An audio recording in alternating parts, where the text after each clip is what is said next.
कोर्टाची पायरी बाबा चढू नये एवढं असं भीतीदायक आणि त्रासदायक असं हे सगळं क्षेत्र आहे. हे पूर्वी असं व्हायचं पण आता दिवस बदलले. पिंजरा वगैरे माणसं उभी राहतात आणि मग असं ते असं सगळं असतं. चित्रपटात जे काय दाखवतात आणि प्रत्यक्ष कोर्टाच्या जमीन आसमानचा फरक आहे. हे मिलॉर्ड वगैरे असं म्हणता तुम्ही? नाही त्याचे नियम आहे. अच्छा, कोणी अच्छा. कुठच्या कोर्टाला काय म्हणायचं असं कोणी उठून कुठे मिलॉर्ड करू शकत नाही. पहिली गोष्ट आपला अमिताभ बच्चन डायरेक्ट कोर्टातच एंट्री करतो यांच्या पिक्चर मध्ये. हो हो. असं प्रत्यक्षात जर का कोण वागायला लागलं कोर्टात. अधिकाधिक कायदे जे आता आहेत ते महिलांच्या बाजूने आहेत.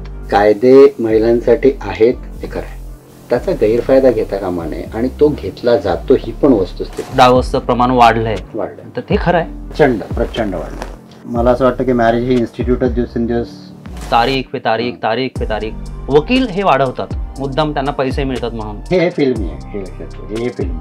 तुमच्याकडे चांगले पैसे असतील आणि म्हणून तुम्ही चांगला वकील केलात तर तुम्ही त्या केसमध्ये जिंकणार. तुमच्याकडे कमी पैसे असतील म्हणून तुम्ही साधा वकील केला ते हरताच तुम्ही. ते एवढं सोपं नाहीये. भरपूर केसेस येणाऱ्या कुठल्या केसेस आहेत? इनोसंट माणसाला वाचवणे ह्याच्यासारखा दुसरा ताण नाही.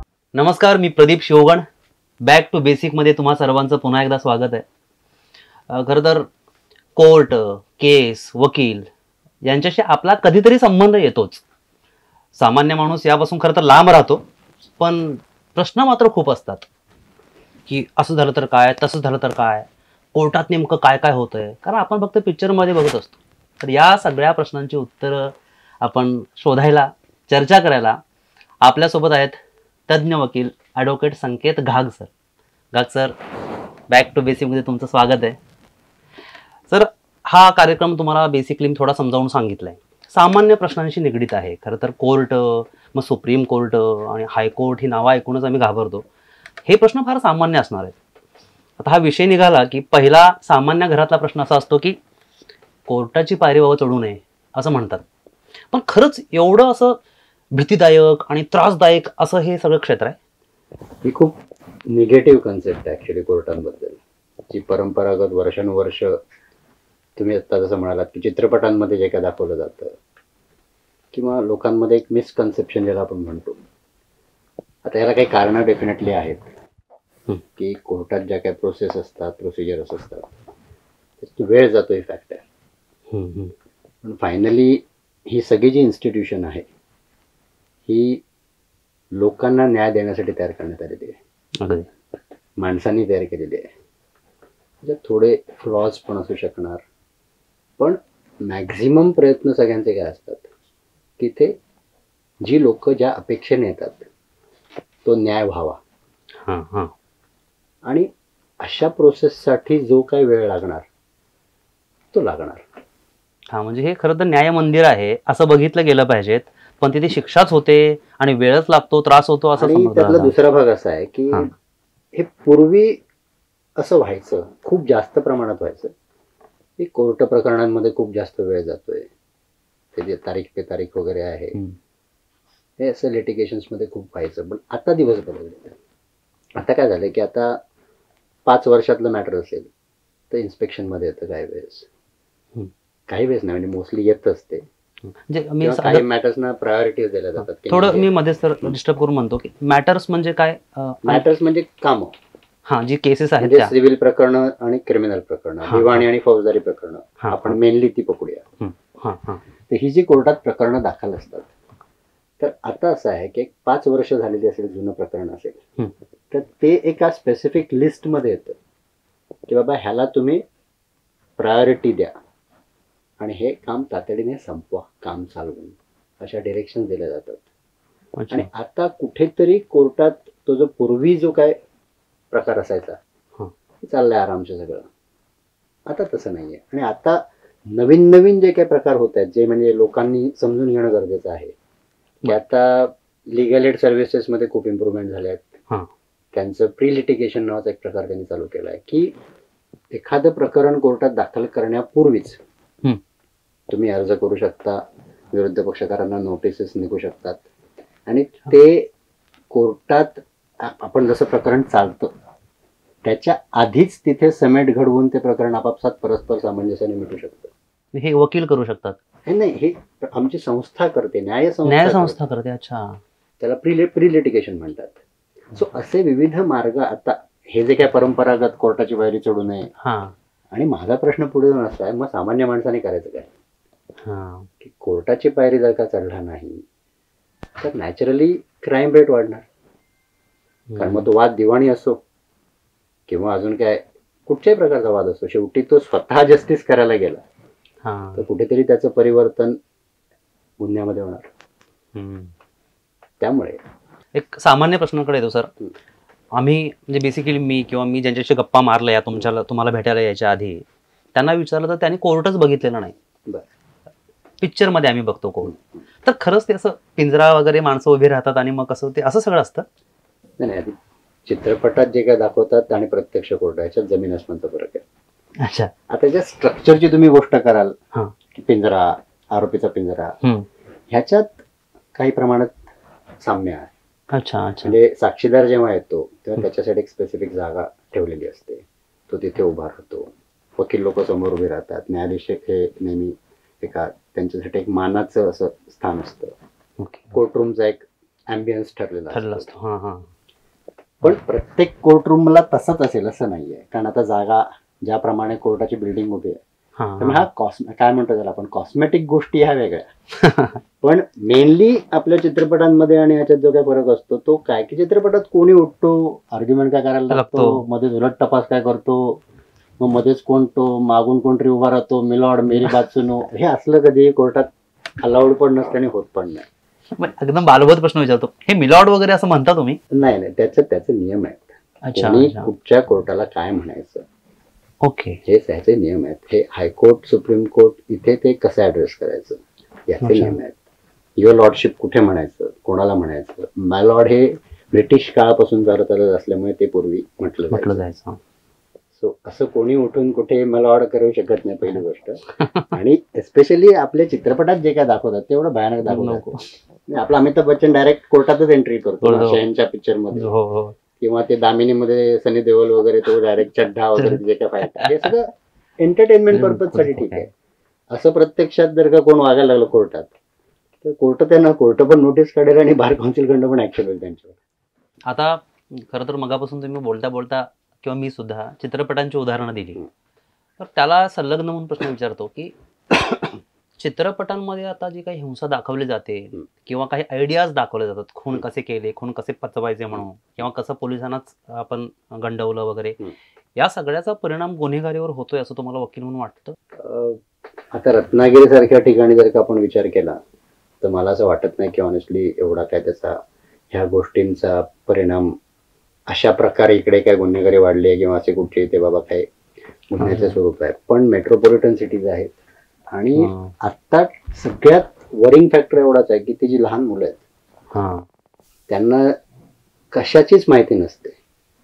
आता लहान मुलांमध्ये जे काही गुन्हेगारीचं प्रमाण जे वाढत चाललंय, किंवा इथे स्पष्ट बोलायचं झालं तर एस्पेशली सेक्शुअल ऑफेन्सेस वगैरे हे जे काही प्रकार आहेत की ज्या गोष्टी बघायला सुद्धा पूर्वीच्या काळात एक ऑकवर्डनेस असायचा, आता त्यांना इझी ऍक्सेस झालाय. इनिशियल एक क्युरिओसिटी असते म्हणून काही गोष्टी बघितल्या जातात आणि त्याच्यानंतर मग त्याची सवय लागली तर अशा गोष्टींच्या ऍक्सेसमुळे मग ते प्रकार करण्याचं डेअरिंग येणं म्हणा, मग ते लपवण्यासाठी अन्य मार्ग आणि इव्हन ऑफेन्स, म्हणजे हे जे आपल्याकडे व्हायलन्स जो दाखवतात की अशा सिच्युएशनला मी असंच रिॲक्ट केलं पाहिजे म्हणजे मी हिरो, ह्याचा मोठ्या माणसांपेक्षा लहानांवर खूप जास्त परिणाम आता होऊ शकतो अशी एक सिच्युएशन आहे. कारण लहान मुलांना सगळ्या गोष्टी लांब ठेवायला पाहिजे. बाकी सगळे बाकी असं मला नाही वाटत की पिक्चर मध्ये बघितले एखादी आयडिया आली. हा प्रश्न मुद्दाम विचारायचा किंवा एवढं चर्चा करायचं कारण असं आहे, असे मी अशी काही मुलं बघितलेली आहेत किंवा माणसं की खरं यार ते वकील सोडवतात, हा इम्पॅक्ट पडलाय. बरोबर. तर ह्याच्याकडे तुम्ही कसं बघताय? दुर्दैव आहे ती प्रोफेशन म्हणून. आता कसं आहे, रत्नागिरी सारख्या ठिकाणी नाही म्हटलं तरी आता NDPSच्या मॅटर आहेत, नाही म्हटलं तरी थोड्या वाढायला लागलेत. पण ह्याच्याकडे ऍज अ सोसायटी सगळ्यांनी मिळून कुठेतरी त्याला काउंटर अटॅक केलं पाहिजे. पण आपल्याकडे काय पद्धत आहे की जो वकील काम घेईल फक्त त्यालाच तुम्ही टार्गेट करणार आणि ह्या अशा केसेस तुम्ही घेताच कशा, असं चालणार. पहिली गोष्ट जी केस होते ती खरी आहे असं सगळे धरूनच चालतात. ही सगळ्यात मोठी म्हणजे चूक पण आहे आणि हा वकिलांबद्दल जी निगेटिव्हिटी जी पसरलेली आहे समाजामध्ये. या सर्व मुद्द्याकडे मी मुद्दाम प्रश्न विचारून उघड बोलायला येणार आहे. मी थांबवतो मुद्दाम याच्यात. आता हा जरा थोडासा गंभीर टोन आपल्या चर्चेला लागतोय आणि तो गरजेचा आहे, म्हणून मी हा प्रश्न विचारतो की असं एक समाजात आता पसरवलं जाते किंवा पसरतंय की अधिकाधिक कायदे जे आता आहेत ते महिलांच्या बाजूने आहेत, म्हणजे महिलांचे सगळं स्ट्रॉंग करणारे पुरुष अडकतात. हे खरं आहे? कसं आहे, कायदे महिलांसाठी आहेत त्याबद्दल वाद नाही आहे, हे खरं आहे. पण त्याच्या मागचा सुद्धा पर्पज, आता मागासपासून जे जे प्रश्न आपण तुम्हाला विचारतोय ह्या प्रत्येक प्रश्नाला दोन बाजू आहेत. आपण सगळे महिला आणि मुलं यांच्या बाबतीत आपला समाज सेन्सिटिव्ह आहे, असायलाच पाहिजे. एका प्रोग्रेसिव्ह समाजासाठी अत्यंत महत्त्वाची गोष्ट आहे की तिथल्या महिला सुरक्षित असल्या पाहिजे. पण ह्याच्यासाठी जे कायदे केले जातात, म्हणजे आता protection of women from domestic violence act हा एक ऍक्ट आहे. म्हणजे हा जरा मराठीत सांगा आपल्या प्रेक्षकांना. महिलांचे घरगुती हिंसाचारापासून महिलांचे संरक्षण. पूर्वी काय असायचं की छळ म्हणजे ठरलेले, म्हणजे विवाहितेचा छळ, मग तो छळ म्हणजे काय ह्याच्यावर बरंच कायद्याचा उहापोह व्हायला लागला. किंवा आत्महत्येला एखाद्या मुलीला प्रवृत्त करणे असा जो एक IPC ऑफेन्स होता 306. पण ह्याच्यात नंतर मग असा उहापोह व्हायला लागला की ह्याचा छळ म्हणजे काय, किंवा एखाद्याला आत्महत्येला प्रवृत्त करणे एका विवाहितेला म्हणजे काय, की नॉर्मल जे काय भांडण असतं तो छळ होतो का. आजही आहे त्याच्यात इमोशनल आस्पेक्ट सुद्धा आहे की भावनात्मक दुखावणे, किंवा काही लोकांना आता मेडिकल प्रॉब्लेम्स असतात कपल्समध्ये, त्या स्त्रीला त्याच्यावरून नाही करणे, काही बोलणे उलट सुलट, ह्या गोष्टी कव्हर नव्हत्या झालेल्या कायद्यांमध्ये. त्या म्हणजे अशा सगळ्या गोष्टी कव्हर होऊन जी एक सप्रेस्ड स्त्री आहे की जी कधी म्हणजे बाहेर येऊन कधी बोलू शकणार नाही, अशा स्त्रियांसाठी हे कायदे जन्माला आले आणि ते गरजेचे आहेत. पण प्रॉब्लेम कुठे आहे, त्याचा गैरफायदा घेता कामा नये आणि तो घेतला जातो ही पण वस्तुस्थिती आहे. हे मला अशा काही अनेक वेळा अशा गोष्टी होतात की ज्याच्यात पुरुषांचं पण नुकसान होतं. यामुळे याबद्दल पण कोण बोलत नाही, म्हणूनच हा प्रश्न विचारला मी. आणि आत्ता जे आपण प्रेझेंटली जे काय चाललोय, समाज आपला जे काय चाललाय, आपल्याकडे सेक्शुअलिटी बद्दल पण ज्या ज्या गोष्टी होत आहेत, इथे पुरुषांवर सुद्धा अत्याचार होतात. हो, पुरुषांना सुद्धा बायका टॉर्चर करतात किंवा बाकी प्रकारे त्यांचं टॉर्चर होऊ शकतो. जे स्त्रीबद्दल ऍप्लिकेबल आहे असं म्हणतात, त्याच्या अनेक गोष्टी पुरुषांबरोबर पण होतात. पण त्यांच्या संरक्षणासाठी काही नाही. याला संलग्न एक प्रश्न आहे. सध्या असं आम्ही ऐकतो फक्त किंवा पेपरला वाचतो, आता व्हॉट्सअप आणि सगळ्या सोशल मीडियामुळे ऍक्सेस तर खऱ्यात की खोट्या पण बातम्या येत राहतात की आजकाल मराठीत बोलायचं तर सोडचिठ्ठी म्हणून डावसचं प्रमाण वाढलंय. तर ते खरं आहे? म्हणजे तुमच्याकडे येणाऱ्या केसेसवर प्रचंड वाढलं. काय असेल कारण? मला असं वाटतं की मॅरेज ही इन्स्टिट्यूटच दिवसेंदिवस संपत चाललंय की काय मार्गावर असं एकंदरीत आहे. बापरे. याच्यात काय झालं की लोकांना एक तर पेशन्स नाहीये, आणि हे मॅरेज या संस्थेबद्दल तर आपण म्हणजे आता मी बोलणं म्हणजे ते परत ते फिलॉसॉफिकल आणि इमोशनल आणि सगळं म्हणजे वकिली सोडून होईल. नाही, पण सर वकील धरून प्रश्न विचारतो मग मी. आधीच्या बायकांच्यावर अत्याचार होत होते पण त्या धजत नव्हत्या कोर्टाकडे किंवा वकिलाकडे जायला, इंडिव्हिज्युअल नव्हत्या सक्षम, म्हणून आता त्या शिक्षित झाल्यामुळे येत आहेत की आधीपेक्षा मुळातच छळ त्यांचा वाढलेला आहे म्हणून येत आहेत, किंवा आधी समजूत घेऊन संसार करायची पद्धत होती ती आता संपत चालले, हे नाही तर काय यातलं आहे? प्रत्येक कारण इन्व्हॉल्व आहे याच्यात. अच्छा, की काय झालं, एकतर आता स्त्रियांचं शिकण्याचं प्रमाण वाढलं, त्यांचा बाहेरच्या समाजाशी जो ऍक्सेस असतो तो वाढला. सोशल नेटवर्किंगचे नुकसान आहेत, तसे फायदे पण आहेत. नवीन नवीन कायदे होत आहेत, त्यांचं पण त्यांना माहिती आहे. किंवा घरचे आसपासचे लोक कोणते त्यांना सांगत असतील की हे जे आहे तू टॉलरेट करू नको. त्यामुळे अनेक ठिकाणी त्यांचं वर्तन हे जस्टिफायबल आहे. की बाबा हे नाही मी सहन करणार. ते पूर्वी स्त्रिया करत होत्या आणि ते रुटीन होतं. पुरुषांसाठी तो त्रास देणे रुटीन होतं आणि त्यांच्यासाठी तो त्रास सहन करणं हे रुटीन होतं. ते नाही, ही त्यातली पॉझिटिव्ह गोष्ट. ही पॉझिटिव्ह गोष्ट आहे. हा, ही चांगली गोष्ट. तुम्ही आमच्याकडे येणाऱ्या ज्या केसेस बघतोय किंवा कोर्टात ज्या दाखल होत्या त्या केसेस आहेत, त्याच्या अनेक केसेसमध्ये बेसिकली सोशल नेटवर्किंगचा विषय येऊन चॅटिंग होतं, ते जे मेसेजेस एक्सचेंज होतात, फोटोग्राफ्स एक्सचेंज होतात, मग ते कंटेंट बोलण्याच्या सगळ्या कंटेंटमध्ये जो काय फरक होत जातो, हा, आणि आजच्या काळात प्रत्येक माणूस स्ट्रेस्ड आहे. खरंय. सो त्याचा तो दुष्परिणाम आहे. आणि ही फॅक्ट आहे की म्हणजे जसं मी मुलांच्या बाबतीत बोललो मगासच्या प्रश्नाला की मुलांवर याचा परिणाम होत चाललाय क्राईम आणि याचा, तसं नात्यांवर होत चालला. आणि एस्पेशली जी कपल्स आहेत त्याच्यावर जे विनोद येत असतात विविध प्रकारचे, हो, तर ते खरं आहे. म्हणजे ही फॅक्ट आहे की आणि खूप हॉरिबल प्रकार आहेत. हे पुढचं सांगतो, आपल्या इमॅजिनेशनच्या पलीकडे जाऊन, आणि त्याच्यात पुरुष स्त्रिया असं काही नाहीये. काही वेळेस स्त्रिया सुद्धा एवढ्या लेवलला जाऊन वेगळं वागतात अच्छा की आपल्या इमॅजिनेशनच्या पलीकडे की असं कोण वागू शकतं. आणि बाकी पुरुष तर काय आता ते बदनाम असतात त्यांना.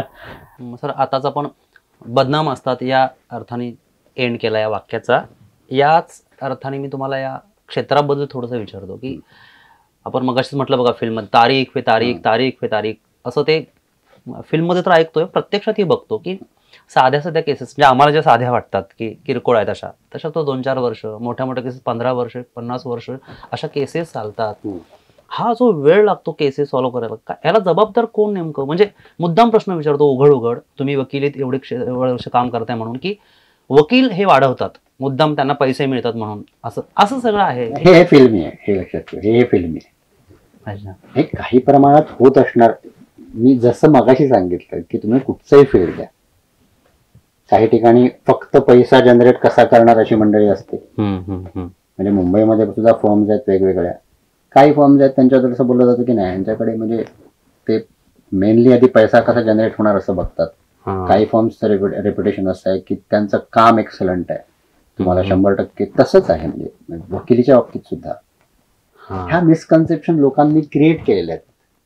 तसा सेम प्रकार हा वकिलांच्या बाबतीतला सुद्धा आहे की असं नाहीये की जगातले सगळे वकील म्हणजे फक्त बाबा पैसे द्या मग तमाशा सगळा हे करते, असं हे सगळं चुकीचं आहे. पहिली गोष्ट म्हणजे वकिलांनाही वाटतं की लवकर केस संपावी आणि आपल्या अच्छा हे पुढचं मी तुला सांगतो. मी तुला तेच सांगायचा प्रयत्न करतो की प्रत्येक क्षेत्रात चांगली माणसं आहेत, वाईट माणसं आहेत, कमर्शियल माणसं आहेत, प्रोफेशनल माणसं आहेत, सेन्सिटिव्ह माणसं आहेत, इनसेन्सिटिव्ह माणसं आहेत, इमोशनल माणसं आहेत. त्यामुळे जशी माणसं त्याप्रमाणे ते होणार. आता पण कोणाबद्दल कोण काय त्यांनी म्हणजे म्हणून तुम्ही जनरलाइज नाही करू शकत. नाही पण आता हे मगापासून तुम्ही ह्या प्रश्नाचं उत्तर तुम्ही वकिलासारखं द्यायला लागलाय. मी जरा उघड विचारतो, म्हणजे वकील ही वेळ कमी करू शकतो स्वतःच्या प्रयत्नांनी? हा करू शकतो म्हणजे एक लक्षात घे, पहिली गोष्ट ना ह्याचं ना प्रोसिजर समजून घ्यायला पाहिजे. जे ह्या इंटरव्ह्यूत ते इम्पॉसिबल आहे. पण मी तुला एक उदाहरण देतो की आता एक दिवाणी प्रकरण आहे. तर दिवाणी प्रकरण फौजदारी आपण सोडून देऊया, दिवाणी प्रकरण ज्याच्यात जास्त वेळ जातो. म्हणजे ह्या कसल्या केसेस असतात दिवाणीमध्ये? दिवाणी म्हणजे जमिनीचे वाद, वाटप, म्हणजे फॅमिलीमध्ये डिस्प्यूट जे काय दिवाणी स्वरूप. फौजदारी म्हणजे मारधाड, मारामारी, ऍक्सिडेंट, मर्डर. ओके. हे तर इथे जे प्रकरण दाखल होतं ते दाखल करतानाच अनेक गोष्टींची पूर्तता करायला लागते. कुठचे कागद दाखल करायचे, त्या कागदाने एन्डॉर्समेंट कशा असल्या पाहिजेत, बारीक बारीक बारीक अनेक गोष्टी असतात.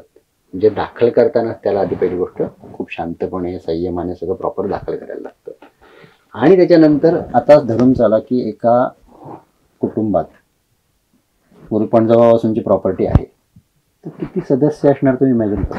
होय, 35, 40, 50 असतील. चुलता, मग काय बहिणी, सगळ्यांची नावं त्याच्यावर 8, 9, 10 भावंड असायचे, त्यांचे वारस. त्या सगळ्यांना त्या प्रकरणात तुम्ही पक्षकार करा, त्यांना समन्स जाणे, ते समन्स त्यांना सर्व होणे, ह्या प्रोसेस मध्येच बऱ्याचदा चिक्कार वेळ जातो. आणि ह्याच्यात ना कोर्ट रिस्पॉन्सिबल आहे, ना वकील रिस्पॉन्सिबल आहेत, ना ते समन्स सर्व करणारे अधिकारी रिस्पॉन्सिबल आहेत. पण ह्या सगळ्या प्रोसिजर्स मध्ये जो वेळ जातो, उद्या त्याच्यात जर का काही तफावत झाली किंवा ते चुकीच्या पद्धतीने एखाद्याला समज नाही लागलेलं आणि त्याचं रिप्रेझेंटेशन किंवा त्याचं प्रतिनिधित्वच झालं नाही, तर नुकसान कोणाचं? त्या माणसाचं आणि पर्यायाने सगळ्या लिटिगेशनचं होणार. आणि परत त्याने आवाज उठवला तर परत सगळं नव्याने करायला लागणार. सो ह्या प्रोसिजर्समुळे सुद्धा वेळ जातो, ही फॅक्ट आहे. म्हणजे ही सगळ्या प्रक्रियेमधले सगळेच घटक याला जबाबदार आहेत. आणि वकिलांकडून वेळ जात नाही असं अजिबात नाही म्हणणार नाही. पण असं मुद्दामून वेळ काढणे काही प्रमाणात, काही वेळेस असं होतं, हे मी अगदी प्रांजळपणे कबूल करेन की एखादा मॅटर आपल्याला जरा नाही आहे बाबा तेवढं, किंवा एखादे काही पॉईंट्स अजून आपल्याला त्याच्यात काही वेळेस असतं की खूप जास्त मेहनत आपल्याला हवी आहे मॅटरमध्ये, त्यामुळे आपण काही वेळेस अभ्यास करायचा जरा टाळतो. नाही थांबा, हे बाबा त्याला 4 दिवस मला वाचायला लागणार आहे, हे उद्या नको चालू. हा एक त्यातला प्रामाणिक हेतू पण असू शकतो.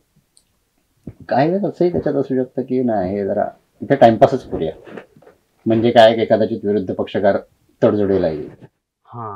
वेगळे उद्देश आहेत. तुला जे हवंय थोडक्यात, वकील काय करू शकतात निगेटिव्हली, ते पूर्वीचे दिवस आता गेले. आता कसं आहे की आता एका वकिलाने ठरवलं की मला वेळ काढायचा, दुसरा वकील विरुद्ध आहे ना, दोघे मिळून तर नाही वेळ काढणार. त्याचे पक्षकार, तो त्यांना आन्सरेबल आहे, तर तो सांगणार की नाही मामाला हे लवकर चालवायचं, 1, 2, 3, 4 तारखा ठीक आहे, 5व्या तारखेला तो पण तेवढा. हा मग कॉस्ट असतात.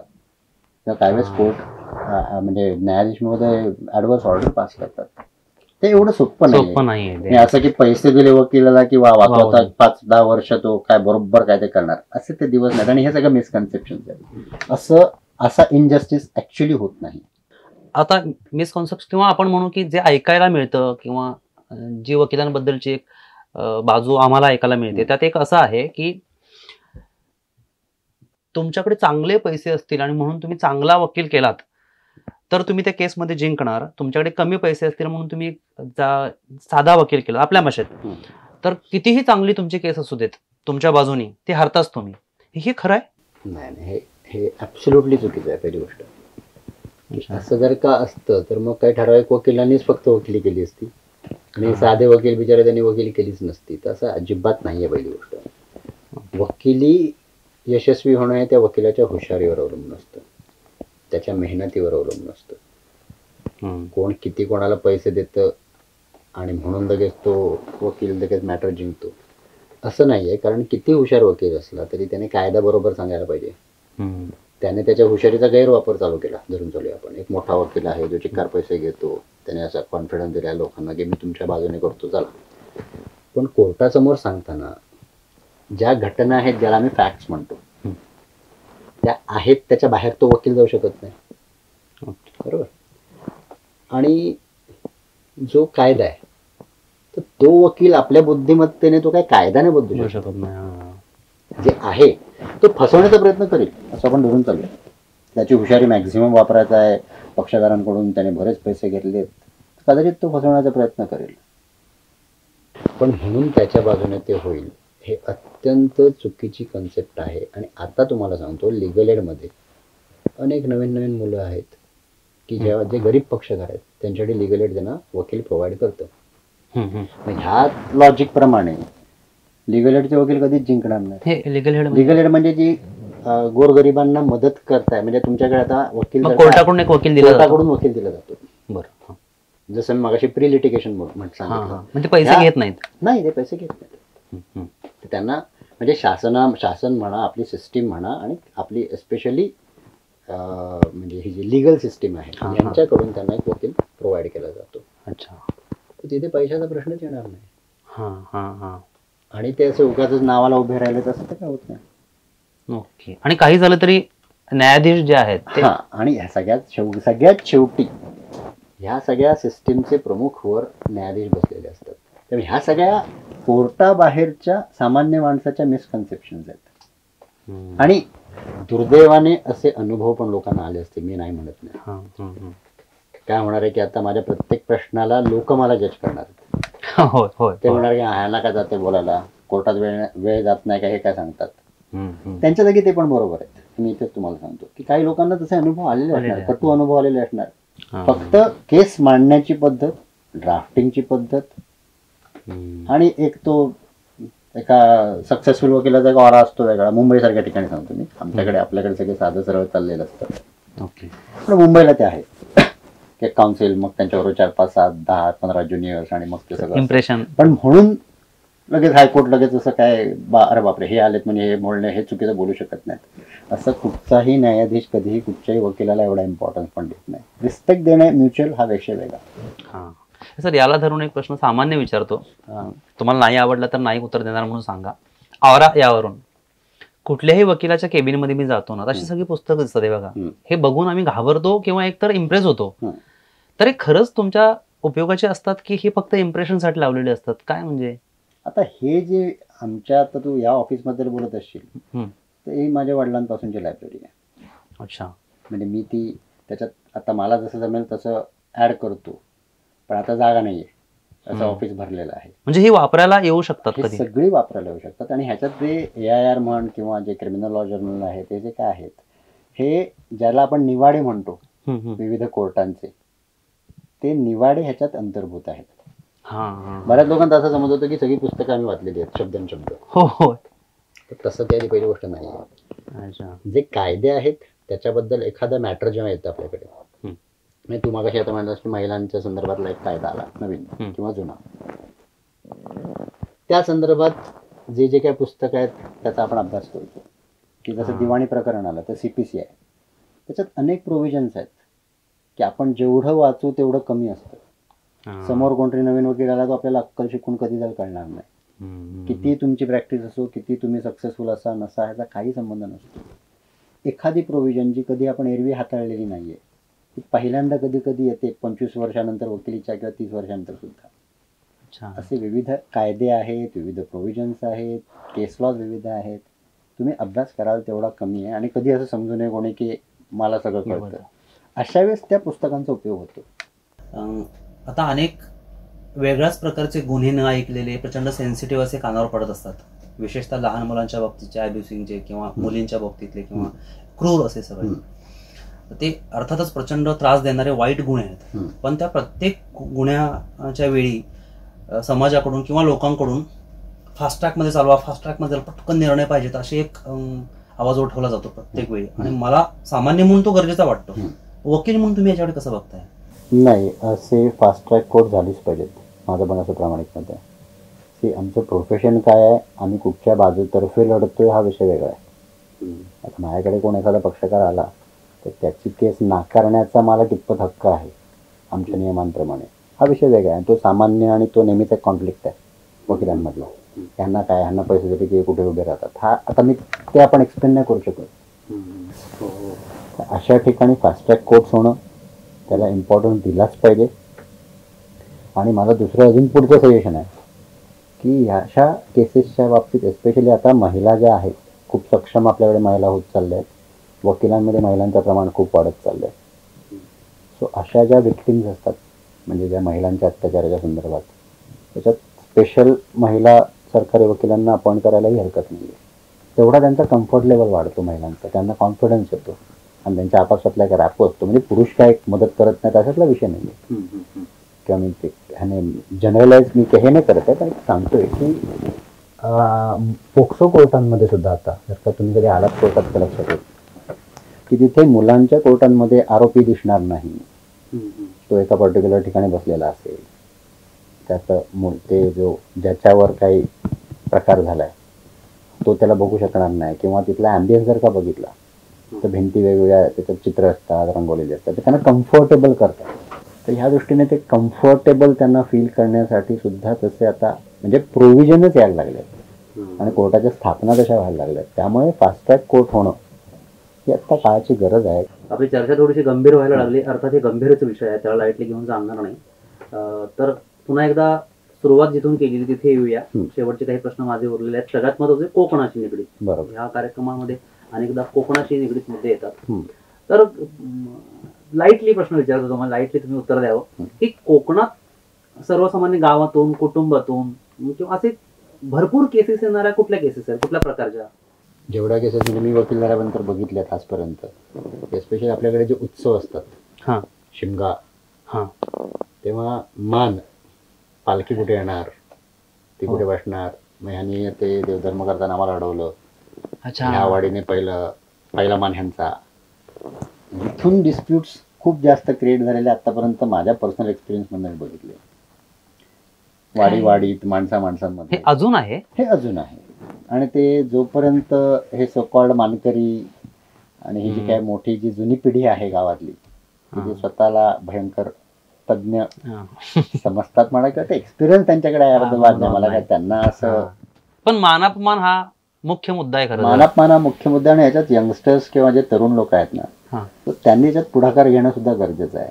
हम्म. परस्पर एक जे काय अंडरस्टँडिंग आहे, सामंजस्य आहे, ते वाढवणं, याच्यासाठी यंगस्टर्स लोकांनी पुढे येऊन ते करणं गरजेचं आहे.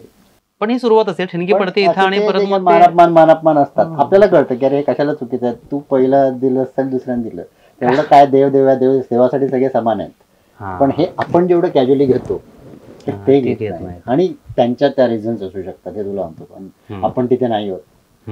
मला आपल्याला आपण सो कॉल्ड असे शिकले सवरलेले, आणि आता ह्यांना काय जाते बोलायला, असं मला शिव्याच पडतील कदाचित गावात, ह्यांना काय कळतं काय नाही. पण हे सर फार महत्वाचा विषय आहे की माझ्या प्रेक्षकांना कळू देत की अजूनही अशा प्रकारच्या केसेस येतात. तर तरुण पिढीने मुद्दा तुम्ही महत्वाचा मांडलात, पुढाकार घेऊन कमी केलं तर कमी होईल. गावातल्या अनेक प्रॉब्लेम्स आहेत, गावातली तंटामुक्ती नुसतं आणि त्याला प्राईज मिळून उपयोग नाहीये. कसं आहे, जसं गावात कास्टिझम आहे, तो तरुण पिढी जर का पुढे आली की नाही आम्ही ह्या गोष्टी नाही मानणार, तर त्याने होऊ शकतं. गावातली प्रेम प्रकरणं असतात, त्याला आपण विरोध बघतो बऱ्याचदा. आणि प्रत्येक ठिकाणी असं गावात प्रामुख्याने असे काही लोक असतात की जे सर्व असल्याप्रमाणे वागतात, आणि मग काही लोक असतात जी थोडंसं पडती बाजू घेतल्यासारखे वाटतात, आणि ह्याच्यात तो जे असंतोष मधल्या ह्याच्यात धुमसत असतो, तो कधीतरी ती जागा घेतो, आणि त्यामुळेच हे वाद किंवा जे इंटरनल पॉलिटिक्स गावातलं आहे, ह्याचं सगळ्याचं मूळ ते आहे. परस्पर सामंजस्याचा अभाव, आणि त्यांच्या विश्वात त्यांचे मानापमान हा विषय खूप जोरदार आहे. तुमच्या बाजूने एक प्रश्न आहे माझा, की तुम्ही आता क्रिमिनल केसेस पण, म्हणजे गुन्हेगारीच्या केसेस पण बघितलेल्या आहेत. अगदी आम्ही मध्ये पेपरमध्ये वाचलं की पुण्यात एक मोठी केस होती, तुम्ही जिंकलात वगैरे, पुण्यातल्या पेपरमध्ये नाव म्हणजे आम्हाला कळलं की बाबा एक मोठी केस सरांनी जिंकलेली आहे. आम्हालाही रत्नागिरीकर म्हणून अभिमान वाटला त्याचा. पण जेव्हा मी ते वाचली केस कशी होती, किंवा आत्ता परवाच एक तुम्ही केस जिंकली मी वाचली, हे सगळे मारामारी, खून, गुन्हे आणि असे सगळे, आम्ही ते बघूनच इतके धास्तावतो किंवा चाट पडतो. म्हणजे आमच्या समोर जे व्हिज्युअल्स येतात, दृश्य त्या गुन्ह्याची, ती अशी ब्लर करून आलेली असतात, चेहरे दिसत नाहीत, रक्त दिसत नाहीत. पण तुम्ही प्रत्यक्ष त्याचे फोटो बघत असाल, ते गुन्हे कसे घडले असतील, तुम्हाला प्रत्यक्ष चित्र उभं राहतं, हे सगळं. तर ह्या सगळ्याचा मानसिक परिणाम काही होत नाही. म्हणजे वकील हा एक वेगळा भाग, पण कधी तर तुम्ही माणूस म्हणून वावरत असाल घरात, आजूबाजूला, तुमच्या पर्सनॅलिटी. आम्ही नेहमीच माणूस म्हणून वावरतो, पहिले कधीतरी माणूस म्हणून नाही, की असं आम्ही सामान्य या अर्थाने की वकिली म्हणून तुम्ही त्याच्याकडे बघता एक वेगळं, बाबा हा आता आम्हाला एखादं रक्त बघितली उलटी होईल, किंवा बघितलं आयुष्यपद्धती कसं, पण तुम्ही ती केस मांडताय इथपर्यंत तुम्ही अभ्यास करताय, तर ताण येत नाही सर या सगळ्याचा? कसं आहे, तो ताण सहन करण्याची कॅपॅसिटी जर का नसेल तर तुम्ही या व्यवसायात टिकू शकत नाही. हे त्यातलं कटू सत्य ज्याला म्हणतात ते हे आहे. ह्या जर का व्यवसायात तुम्हाला क्रिमिनल साईडला प्रॅक्टिस करायची आहे, जसं तुम्हाला मोठा डॉक्टर व्हायचं आणि तुम्हाला रक्त बघूनच जर का चक्कर यायला लागली तर तुम्ही डॉक्टर आणि इन्स्टिट्यूशन उभी नाही होऊ शकत. तसलं वाटलं आहे की हे काम आहे, आपला व्यवसाय आहे, आणि हे तुम्हाला ॲक्सेप्ट करायलाच लागेल की ह्या गोष्टी तुम्हाला वाचायच्या आहेत, असे फोटोग्राफ्स बघायचे आहेत, अशा घटना काय झाल्या त्या वाचायच्या आहेत. पण ह्याचा ताण येत नाही. आता याचं खरं उत्तर द्यायचं झालं, जे खरं डिफेन्स काउन्सिल म्हणून मी ऍक्सेप्ट करणं चुकीचं आहे, त्यावरून पण लोक जज करतील की अरे हा वकील काय घाबरतो की काय, पण ताण येत ही गोष्ट आहे. काही वेळेस असं असतं की काही वेळेस ते खरं आहे का खोटं आहे ते नंतर ऑनरेबल कोर्ट ठरवेल, आणि ते सगळं आहे. सरकारी वकिलांनी आमची युद्ध चालू असतात, पण काही काही केसेसचे फॅक्टच एवढे खतरनाक असतात. फॉर एक्झाम्पल मी सांगतो, तू जे काय केसेस एकदम म्हणतोय, त्याच्या एका केसमध्ये एक 21 वर्षाचा मुलगा होता आणि त्याचा डेथ झाला होता, त्याचा मर्डर झाला होता, अशी केस होती. बाकी केसचे फॅक्ट राहू दे, पण रात्री एकदा वाचताना त्या माणसाचा, त्या मुलाचा फोटो त्यांनी हजर केला होता. फक्त त्या मुलाचा फोटो, सिम्पल. म्हणजे मर्डर झाल्यानंतरचा नाही, मर्डर झाल्यानंतरचा बॉडीचा वगैरे तो सोडून दे, त्या मुलाचा एक नॉर्मल फोटो, आणि त्याच्या अंगावरचे दागिने चोरले असा आरोपींवर आरोप होता, आणि त्याचा मर्डर केला. ते दागिने त्याच्या अंगावर आहेत म्हणून हातात अशा सगळ्या अंगठ्या, चेन आणि असा त्याचा फोटो फक्त तो पोलिसांनी असा एनलार्ज करून केलेला होता. आणि रात्री 2 वाजता तो फोटो जेव्हा बघितला तर पहिल्यांदा असं काहीतरी जरा वेगळं झालं, की म्हणजे तो जो ताण तू म्हणतोयस, की मला त्या मुलाचं वाईट वाटलं की अरे एवढं सोन्यासारखा 21-20 वर्षाचा मुलगा आणि ह्याचा खून झालाय. मी कुठच्या बाजूने आहे हे विसरून जाऊया आपण, किंवा माझं काम काय आहे हे आपण विसरून जाऊया. पण त्यावेळेस ऍक्च्युली मी शिवर झालो पहिल्यांदा आयुष्यात. असं कधी पूर्वी झालेलं नव्हतं, त्यानंतर आजपर्यंत कधी झालं नाही. पण डिफेन्स काउन्सिल बद्दल फार मिसकन्सेप्शन आहेत आजपर्यंत, जे मोठे मोठे झालेत आहेत अजून आमच्या आसपास सुद्धा. त्याचं काम आहे ते ही केस ह्याच्यातल्या कायद्याने ही केस साबित होऊ शकते की साबित होऊ शकत नाही, ह्या दृष्टीने केस मांडणं एवढंच त्यांचं काम आहे ना. त्यांनी पर्सनली कोणाला सांगितलेलं असतं की तुम्ही असं करा, आणि प्रत्येक केस खरीच असते, प्रत्येक केस खोटीच असते असा काही नियम नाही आहे. पण चिक्कार ताण येतो. इन्व्हॉल्व आपण व्हायचं नाही ठरवलं तरी पण आपली इन्व्हॉल्वमेंट असते. आणि एक कोट आहे इंग्लिशमध्ये, तो आता विषय निघाला म्हणून सांगतो की इनोसंट माणसाला वाचवणे ह्याच्यासारखा दुसरा ताण नाही असं म्हणतात. कारण एखादं आपल्याला माहिती असेल, कारण काही वेळेस कसं असतं पक्षकार सांगत नाही, त्यांनी ऑफेन्स केला नाही केला असं विचारणं आणि चर्चा करण्याचा वेळच येत नाही. पण एखादा जण सांगतो की नाही हा ऑफेन्स मी नाही केलेला, आणि पोलिसांनी केस जर का तशी रंगवली असेल किती सॉलिड स्ट्रॉंग केस आहे त्याच्या विरुद्ध, तो ताण हा जगातला सगळ्यात कठीण ताण आहे वकिलासाठी. कारण तो इनोसेंट आहे माहिती आहे आपल्याला, आणि त्याला वाचवायचं आहे. हे मला मुद्दाम हा प्रश्न विचारला की वकिलांच्या बाबतीत जे वाईट आहे ना, की त्यांना म्हणत नसतं, त्यांना काय वाटतच नाही, ते दगडच असतात, ते पैसे, म्हणून मी हा प्रश्न विचारला की असं नाहीये, प्रेक्षकांना कळू देत की असं नाहीये. दोन्ही बाजू रिप्रेझेंट करणारे वकीलच आहेत ना. ज्याची बाजू खरी ठरली अल्टिमेटली तोच चांगला वकील होता, आणि जो दुसरा होता तो वाईट वकील होता असं तर आपण ठरवू शकत नाही. पण जर का जनतेला हवा तो न्याय मिळाला, एक केस उद्या आली, हिनस क्राईम आहे, वाईट क्राईम आहे, मग सरकारी वकील, आता उज्ज्वल निकम साहेब जसं ते चालवतात मोठ्या मोठ्या केसेस आणि ज्या शिक्षा ते घेतात, अगदी बरोबर. पण म्हणजे समोरचा वकील वाईट आहे असं नाही, की तो समाजकंटक आहे असं त्या वकिलाबद्दल एक दृष्टिकोन ठेवणे हे अत्यंत चुकीचं आहे. अगदी अगदी. त्यामुळे काही वेळेस एखादा वकील चांगली त्याची खरी केस सुद्धा हरू शकतो. जसं मी मगाशी म्हटलं की एखादा इनोसंट माणूस आहे आणि त्याला शिक्षा झाली आहे, तो इनोसंट आहे, पण त्याला शिक्षा झाल्यावर लगेच सगळीकडे आपल्याकडे बातम्या येतात, नराधमाला फाशी, नराधमाला जन्मठेप. तो प्रत्यक्षात नराधम आहे का नाही हे कोणाला माहिती नसतं. कारण आपण सगळं पेपरमध्ये न्यूज जे आलेले आहेत आणि पोलिसांनी जी काही केस तयार केलेली आहे ह्या वाचून आपण जज करून टाकतो, हे केलेलं आहे. अनेक लोकांना त्यातले फॅक्ट्स पण माहिती नसतात. मोठ्या मोठ्या केसेस बद्दल जेव्हा आपण चर्चा करतो, किती लोकांना त्यातलं काय माहिती आहे, जर का आपण 5 प्रश्न विचारले त्यांना काय माहिती नसतं. पण मग अशा माणसाचं वकील बद्दल मी घेतलं, तुम्हाला काय माहिती आहे की ते खरोखर काय आहे, त्यातलं काय आहे. सर याला धरून एक मुद्दाम प्रश्न विचारतो, हा विचारला गेला पाहिजेत म्हणून, जी चर्चांमध्ये खूप असतं. बऱ्याचदा उघड उघड आपल्याला कळतं की हा आरोपी आहे, यांनी हे केलंय, अशा बऱ्याच केसेस असतात. तरीही वकील म्हणून आरोपीच्या बाजूनी लढणारा एक वकील असतो. उदाहरण तुमच्याकडे ती केस आली ना अशा प्रकारची, तर तेव्हा आम्हा सगळ्यांना राग येतो की त्याची केस का घेतली, उघड तर गुन्हेगार आहे तो. याच्याकडे वकील म्हणून तुम्ही सर आम्हाला काय सांगाल? काय तुम्हाला सांगू का, जर का तुम्ही राम जेठमलान यांचं जर का त्यांचे इंटरव्ह्यूज बघितले असतील, किंवा मी फार लहान तोंडी मोठा का घेतो की त्यांचं उदाहरण देणं, पण मी बघितलेले आहेत. पण त्यांनी जे काही कन्सेप्ट सांगितले किंवा जे प्रिन्सिपल्स सांगितलेत वकिलांच्या बद्दल ती 100% खरी आहेत. काय असतं की आमच्याकडे ड्युटीज आहेत, न्यायदानाची प्रक्रिया आहे आणि न्यायसंस्था आहे, त्याच्यात वकिलांचे काही रोल्स आहेत. तेव्हा आमच्याकडे एखादा जेव्हा पक्षकार येतो त्याला पहिली गोष्ट म्हणजे आम्ही नाही म्हणू शकत नाही. आम्ही त्याला डायरेक्ट जज करणं, हा तू तो काम आहे, तू असं काम केलं चल मी, असं नसतं, असं अलाउड पण नसतं. आणि बऱ्याचदा काय होतं की वकिलांच्या सुद्धा स्वतःच्या वेगळ्या बाजू असतात. दरवेळेस काय आपल्याला फक्त पैसे मिळतात म्हणून असं नाही आहे. मग लिगल एड कडनं उद्या वकील मिळाला धरून चालूया आपण की मी ते नाही घेतलं काम, तुम्ही जे म्हणताय तसं की सिरियस केसेस सगळे म्हणतात त्याने, मग त्याला लिगल एड कडनं एक वकील प्रोव्हाइड होणार. मग तो वकील वाईट असणार, तो वकील वाईट आहे, त्याला तुम्ही जज करणार. बरोबर आहे. कारण आपल्या सिस्टीम प्रमाणे त्याला वकील प्रोव्हाइड केला जाणं हा त्याचा कॉन्स्टिट्युशनल राईट आहे. त्याला त्याची पण काही मतं आहे ती मांडता आली पाहिजे, त्याची बाजू त्याला मांडायचा पूर्ण हक्क आहे. मग त्याचं वकीलपत्र घेतलं म्हणजेच आधी मोठं चूक केलं, हे कायद्याचं ज्यांना नॉलेज नाहीये.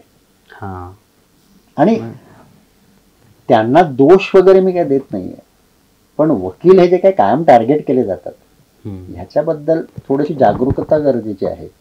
की वकील म्हणजे फक्त असं निगेटिव्ह जे पोर्ट्रे केलं जाते वकिलांना, हां. ही अत्यंत चुकीची गोष्ट आहे. की ते जे असे जे आरोपी आहेत त्यांना रिप्रेझेंट केलं जाणं पण गरजेचं आहे, आणि ते चांगलं रिप्रेझेंट केलं जाणं गरजेचं आहे. की उगाच त्यांना थातुरमत्र एक नावाला वकील द्यायचा असं नाहीये. बाकी जे व्हायचं ते होणार नव्हतं. तो दोषी असणार तर कोर्ट ठरवणार. असो, मग कितीही आपण टाळलं तरी हे गंभीरच चर्चा होते, कारण विषयच गंभीर आहे. ते म्हणजे कोर्टाकडे जाण्यापर्यंत विषय म्हणजे मुळातच कोर्टात गेला असं म्हणतो तसंच आहे हे. तर शेवटचा प्रश्न आता विचारतोय, तर बऱ्याच प्रश्नांवर आपण बोललोय. तुम्ही वकील म्हणून आता बरीच वर्ष काम करताय, तर तुमचं एक नाव असतं, तुमच्याकडे बघण्याचा लोकांचा दृष्टिकोन वेगळा असतो, पण तुमचं एक सामान्य जीवन असेल, पण तुम्हालाही वाटते की बीचवर फिरायला जावं, बाजारात भाजी घ्यायला जावं आणि असं, तर हे असं सगळं करण्यात काही बंधनं येतात सर की नाही? आपल्यासारख्या ठिकाणी तर नक्कीच येत नाहीत. अच्छा. की असं काही ते आपण छोट्या शहरात आहोत, आपण आपल्याकडे अनेक चांगल्या चांगल्या गोष्टी आहेत, चांगल्या चांगल्या लिबर्टीज आहेत. इथे काय असं काय होत नाही की एखाद्या मोठ्या केस नको ती केस नाही. लोकांसाठी जी नको ती केस आहे ती कोणी घेतली, म्हणजे मी असं नव्हे, कुठच्याही वकिलाने घेतली तर म्हणून लगेच त्याला जज करतायत किंवा हा बघा वकील, असं काही नाही. आपल्याकडे काय नाही. आपल्याकडे अत्यंत व्यवस्थित, आणि माझ्या माहितीत तर कुठेच नाहीये. Okay okay. प्रत्येक वकील त्याचा नॉर्मल सिम्पल लाईफ जगू शकतो. नाही, आपल्याकडे फॉर एक्झाम्पल एक जीन्स घालून टी शर्ट घालून जर का वकील फिरला तर अच्छा हा तो आहे असं संशयाने बघितलं जातं.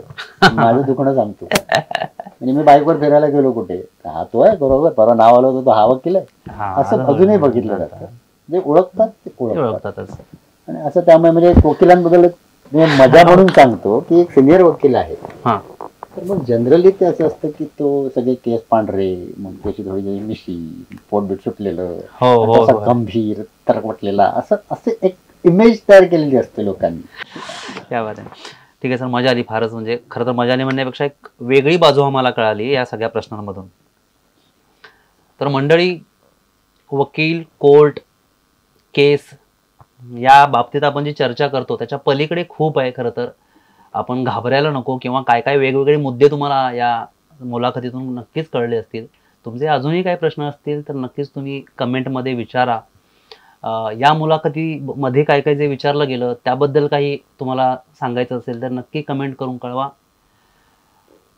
घाग सर, तुम्ही या मुलाखतीला वेळ दिला त्याबद्दल मनापासून आभार. थँक्यू. तर मित्र, पुन्हा भेटू नवीन भागात बॅक टू बेसिकच्या. ही मुलाखत कशी वाटली सांगायला विसरू नका. मी Pradeep Shivgan, back to basic, KZ creative. धन्यवाद.